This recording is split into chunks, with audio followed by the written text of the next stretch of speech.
What if your greatest strength is knowing where not to fight?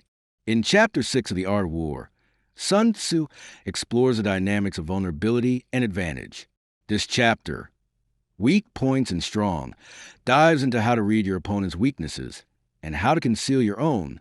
Victory isn't just about force, it's about finesse, foresight, and flowing around the obstacles in your way. Sun Tzu opens with a foundational idea. To win in battle, you must shape your opponent's perceptions. Appear strong when you are weak. Appear near when you are far. Mislead, confuse, and deceive, because war is not just physical, it's psychological. If you can make your enemy miscalculate, they'll walk into traps of their own making. One of the central themes here is adaptability. Sun Tzu says, military tactics are like water. Water adapts to its environment. It seeks the easiest path. It avoids resistance. Likewise, the skilled commander doesn't stick to rigid plans. Instead, they bend and flow, striking where the enemy is least prepared and avoiding where they are strongest. Chapter 6 also emphasizes the value of terrain, positioning, and timing. Sun Tzu encourages commanders to study their enemy's movements, habits, and environment. Know when your opponent is distracted, fatigued, or unready. When you move with intelligence, you force your opponent to react. And when your opponent is reacting, they're not in control. You are.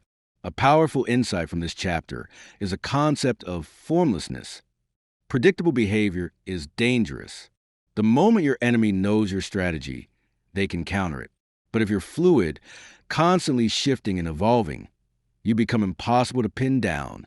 Surprise, variation, and stealth become your hidden weapons. Sun Tzu also teaches that strength is relative.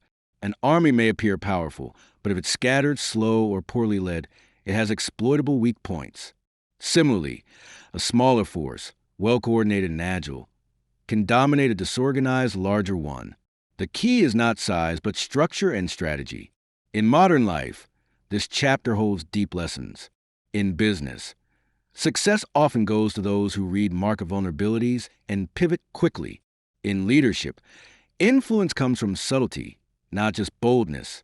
And in personal growth, the lesson is to recognize when to stand your ground and when to flow around the obstacle.